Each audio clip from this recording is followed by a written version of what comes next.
Typically in an urban area, a food desert is defined as lack of access, right? Lack of access to fresh fruits and vegetables. So there's no choices at all. Right. So the type of food that is readily available in a food desert would be overly processed food that's prepackaged, loaded with sodium, sugar, and what you would call empty calories. Some communities, like if you look in Chicago, they may have 40 to 50 corner stores because they're selling unhealthy foods. I think if we acknowledge that there were systemic and systematic influences that contributed to these conditions, then we can engage in more collaborative efforts. I'm Kim Clark. And I'm Pat Werhane. We go out into the world to look at everything. Topics such as food deserts, wage theft, and recidivism in jails. Access to healthcare, education, welfare, major issues we face at home and around the world today. Come search with us for answers to these issues and more as we discover new answers to today's big questions. Near where you live, right around here, they just taught me through what a mom would do to get food, because she's not gonna have a car. She would walk or take the kids with her or leave the kids with the babysitter, and she would walk, take her cart with her, or if she had money, she'd get a cab or toil on over on foot. Behind us is about 100 feet, there's a line of people. That's the early shift for food donations. But as a mom, if I was one, I would do exactly that to keep my kids' little stomachs from getting tight. Yeah. I would come over here, but a lot of people don't. A lot of people would rather go to the store than to come back, because when I look out the window, I have people teasing people. Yeah. Oh, you want to get the handouts. Yeah. Or people who got a little more. Yeah. And they figure, I don't have to do that, why are you doing it? So, that's just, I guess that's some human behavior. Yeah. But I have seen people say, hey, you going over to get your handout today? So people that's resilient, they can look through that and say, yeah, sure, I sure am. I'm on the way. You want to go with me?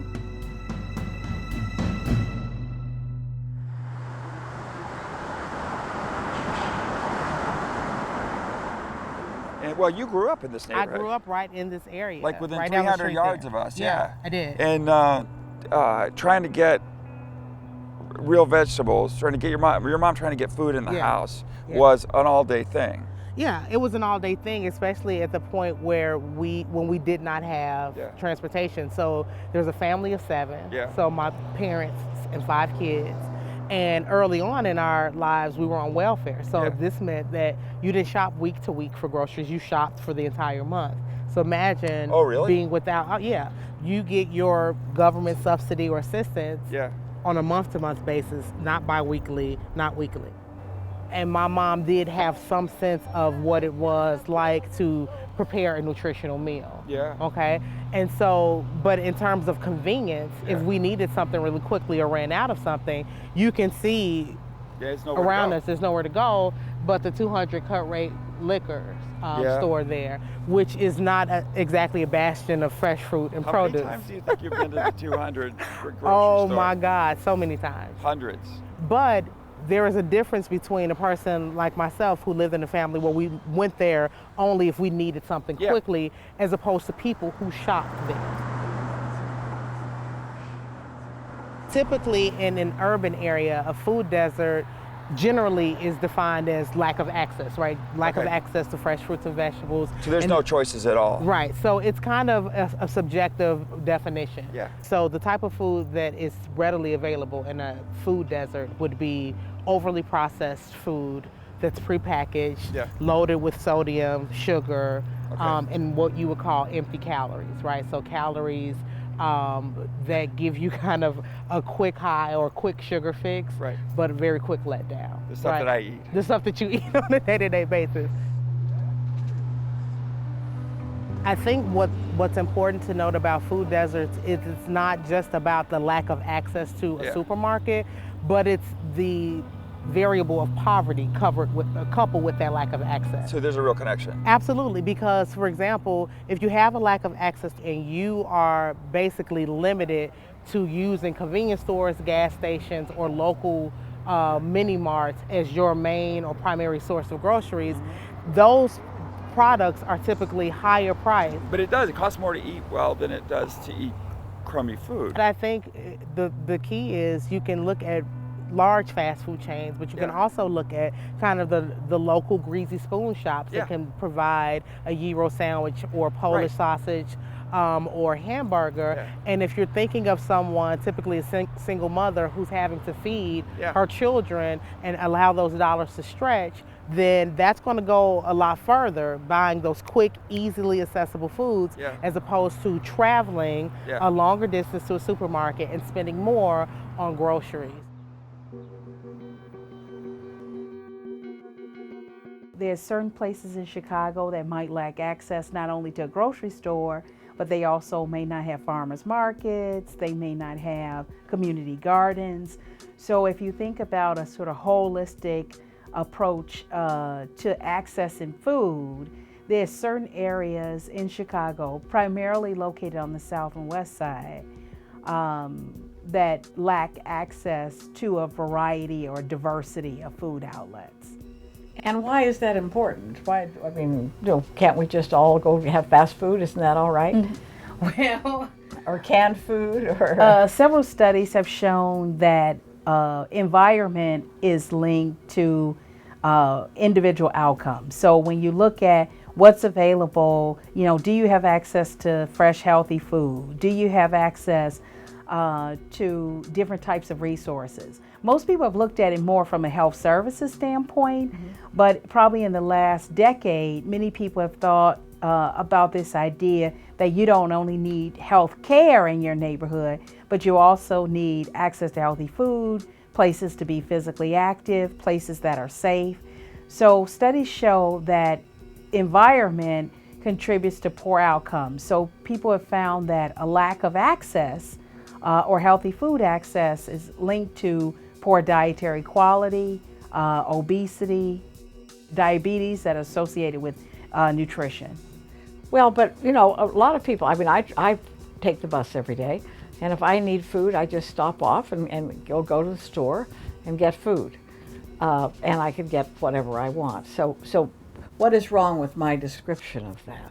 Well, it can be difficult. One is that it depends on the quantity that you're purchasing. So if you think about somebody trying to carry a whole, several bags of food on the bus, several miles, that can be difficult, particularly if they have a small child. If you have seen, I'm sure, people on the bus that may have 2 small kids, 3 or 4 bags of groceries.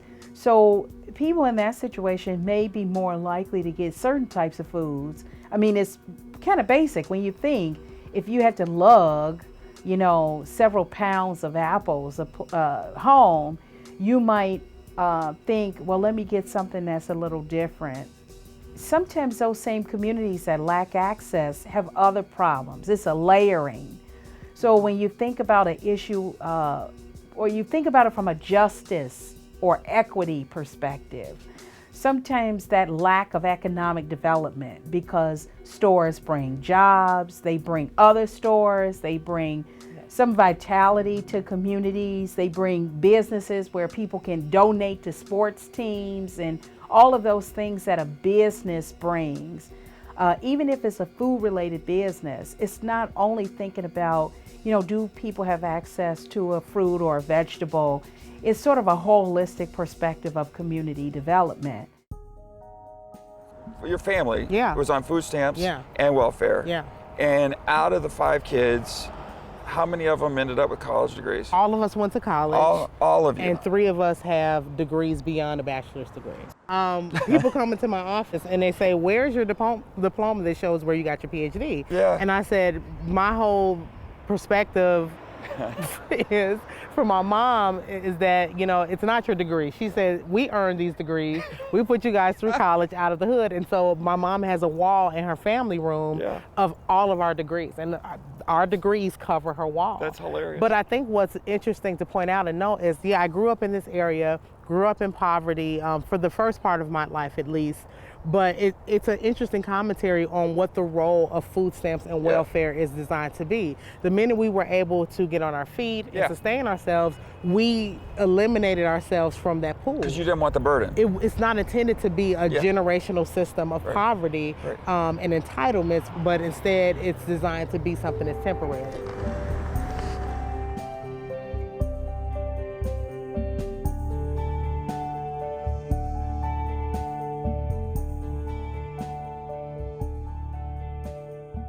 Neighbor carts at its core are fresh fruit and vegetable carts that are street vending right on the sidewalks and bustling intersections in Chicago.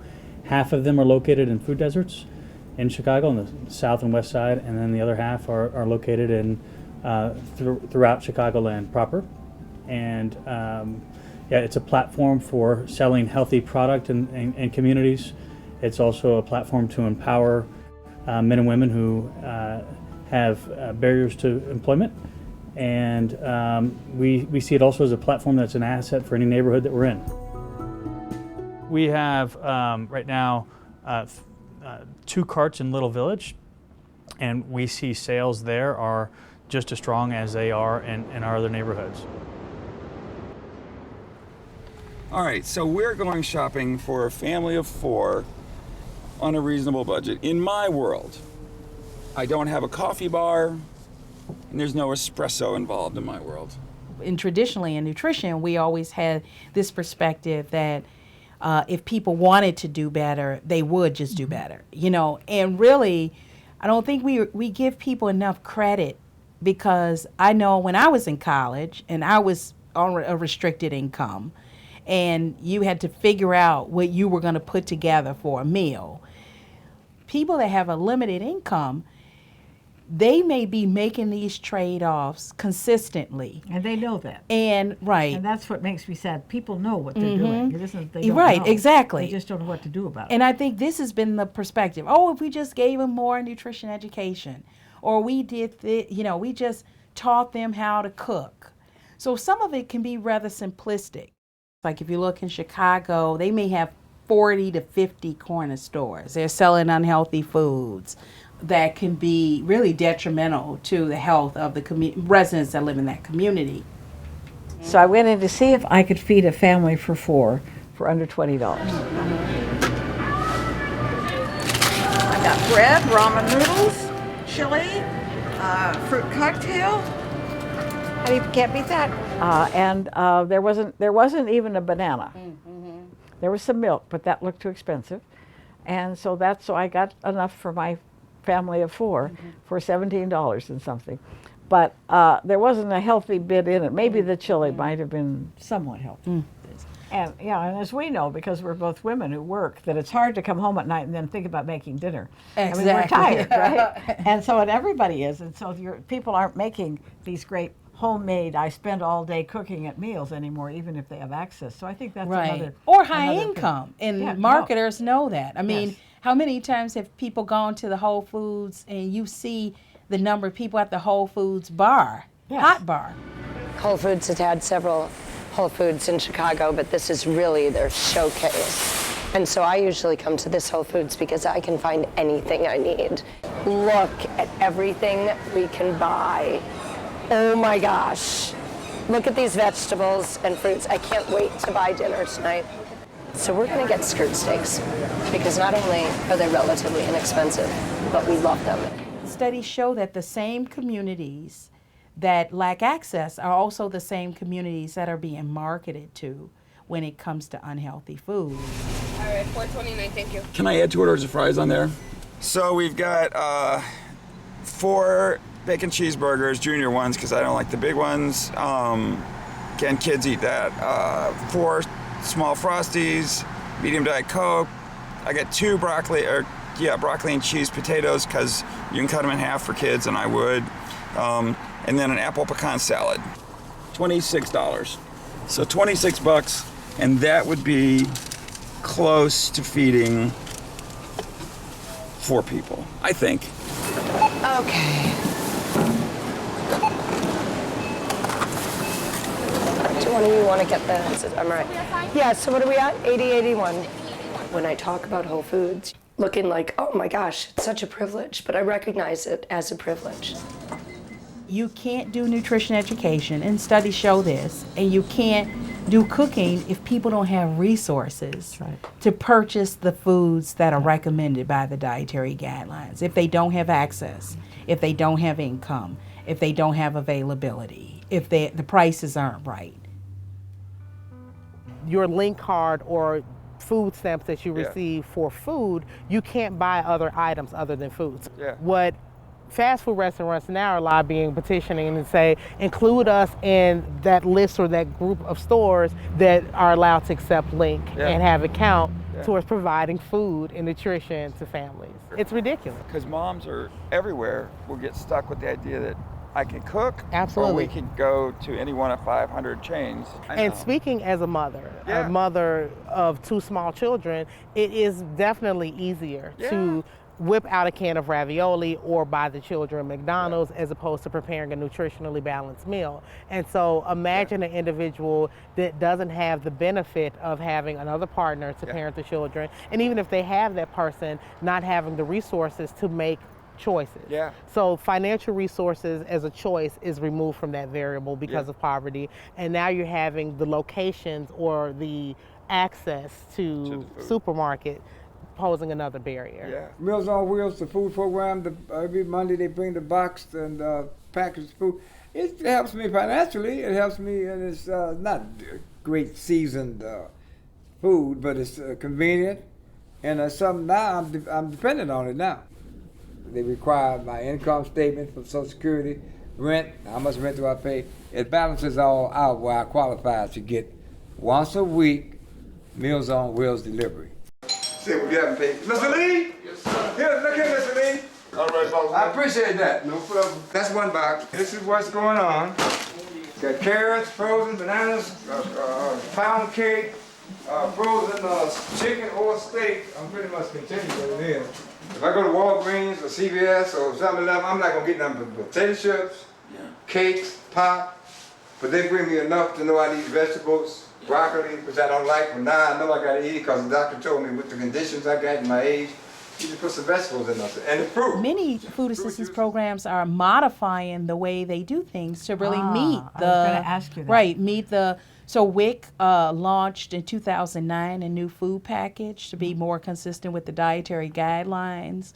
The USDA has been proactive in many of those approaches to change things like school lunch, to change the foods provided in child care, to make sure, again, it's part of a holistic perspective. We talk a lot about, food deserts. You know, it's just bringing in a supermarket. But one thing really interacts with the other. So if children have healthy food in schools, that may make them more receptive to healthy food at home. If WIC is providing healthy foods, you know, from the time that a child is an infant. Many food banks now are thinking about how can we provide healthier options, because if people lack access or they may have limited income and they can't buy fresh fruits and vegetables, maybe in the emergency food system, like food banks, pantries, what we should do is try to have those things available. And I know many of the food pantries are now really working at that hard. They are, and definitely. I think in the past they hadn't thought so much about it consciously, but so that's a movement. A really big effort, which is terrific. Yes, to that think about wonderful. Fresh produce, because something like the Chicago Food Depository, for example, they're distributing a large percentage of fresh produce, and now they have the Fresh Produce Mobile, where people can go to a community-based organization where the Fresh Produce Mobile comes to that organization, and they work together to distribute fresh produce. So, and people really are receptive to that. The idea that you said that if they knew better, they would do better. We've been providing fresh food produce for years, including a lot of communities that are now called food deserts. And we feel it's really important that food is free and available to people in need so that they have those resources, because where there just isn't a grocery store, that's a huge challenge. Even where there is a grocery store, people may not be able to afford all the food they need. We have 40 locations each month that it sets up, many of them in food deserts, and provides food to anybody who needs it, mostly fruits and vegetables. Food stamps and assistance, where do you guys fit into that system? Because you're sort of between the cracks, right? So food stamps is one means for people to get food. We're another means. None of these programs work independent of each other. They're all supplemental food sources. So food stamps, food banks, all these programs work together and make sure people have enough food to get by. They're not exclusive or independent of each other. In fact, we have a program where we go out and we help sign up people for food stamps to ensure they have all the food that they are eligible for. People have to travel. There's really been a difference in perspective. So when you think about an urban area, you would expect that the distance would be shorter. I mean, in a rural area, it's like definitely people are located further away from a store. So it really is a desert. It really is. I mean, it is in the literal sense of the word. So if you look at those, so we may have some food, and so what some people refer to as food swamps, that it's not that food is not there, but the right food is not there. Help people once a month with food and supplies. Some of the people who have income don't need our help every month, just when they get in a bind. Right now we have about 80 active families, households, some one person, some many. And we give clothing if they need it. We give furniture if they need it, household goods. We are actually a thrift store that supports a food pantry. And so that is our steady income. What do people ask for the most? Probably the canned meats, because most people can make a meal around a can of meat, can of salmon or tuna. Even though the food requests have been down a little bit in the last few months, there's still a tight economy and people need help with their rent and their electric bills and water bills and gas bills. You said it was 1 out of 8 people in Cook County? 1 out of 8 people in this community are served by the food depository. That's huge. It's pretty amazing when you think about when you go walking down the street, 1 out of every 8 people you see potentially would be served by the food depository. That really is surprising and kind of unbelievable. So we looked at a food depository for a town of about 1,000 people. This looks like a town of about 1,000 people. I mean, this thing is the size of, what'd you say? Yeah, it's about 5 football fields in size, and our property is about a full city block. People don't come here for food. Right. We provide food to pantries and soup kitchens that then take that food and distribute it back in their neighborhoods in Chicago. You know, every day in this community there are people who are being provided food, from small church basement food pantries to large sophisticated organizations that are providing a variety of services. The food comes from 3 main sources, so donated food. So we get a lot of food from wholesalers, manufacturers, and corporations send us shipments of donated food. We also get food from government programs, so the federal government provides actually about 1/4 of the food that comes here. And finally, purchasing. We do a lot of food purchasing, so where donations and other sources don't fill in the gaps, we go out and buy food to make sure we always have food on hand. We have greatly reduced the amount of snack food and some other beverage items that's available. So our goal is really, we have 18 core items, staple food items that everybody needs: rice, pasta, cereal, peanut butter, produce, milk, bread, anything that you or I would imagine that we need in our home. We basically are making sure that those items are available all the time. We do decline some donations if they're not up to our health standards. Really? So tell me what would be a decline. That's fantastic. Well, I don't want to get too in roughly, detail, but I mean, not some brand names. snack items or certain beverages that just aren't healthful and not right in line with our nutrition agenda and those 18 core items. The recession has affected us greatly. The number of people we serve has gone up about 58% over 3 years. A lot of people who are newly unemployed, a lot of people whose wages or hours have been cut. You know, one of the things about hunger is that it's really a hidden issue. So most people don't realize that, say, their neighbors down the street might be hungry because they just don't see it. And people are, especially now, really struggling to get by. So a lot of people are in need who never expected to be in this position before, who've never sought our assistance before. It's a challenge to admit that you need help. So we even have trainings here on site where we go through things like serving people with dignity, so that anybody who comes in, you know, isn't asked any embarrassing questions, and the whole process is very discreet, and we make sure that people feel comfortable getting food, and if they need help, getting help. The people who we serve have never received any services before from anywhere, anything, so this is entirely new to them. So to walk in and say, I need help with something for the first time, we want to make sure that it's a comfortable, dignified, appropriate process, confidential, and that they're provided fresh, healthy food. We need policies to change some of these things. So like if it's just experienced by this one person over here, that would be different. We can really attribute that to choice. Oh, this person is experiencing something and oh, it's choice. It's personal responsibility for them to change. But when we talk about something that impacts the masses. And it's systemic. Exactly. We need policies to modify that. When you look at the impact of lack of access, community deprivation, all of these things have health consequences. Those health consequences are shared. Sure. It's not that it's just one person over here and one person over here. We have a national issue of access. That's right.